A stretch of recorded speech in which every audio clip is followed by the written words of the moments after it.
Today we're unboxing the new Osight SE.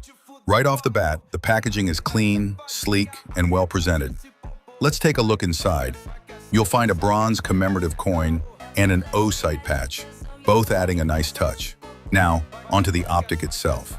The Osight SE looks incredibly clean and well crafted, with a premium build that feels solid in hand. We'll set that aside for a moment and check the rest of the contents. Inside the box, you'll also find 4 different screw options, giving you flexibility for mounting. Overall, a solid first impression from Osight, thoughtful design, and everything you need right out of the box.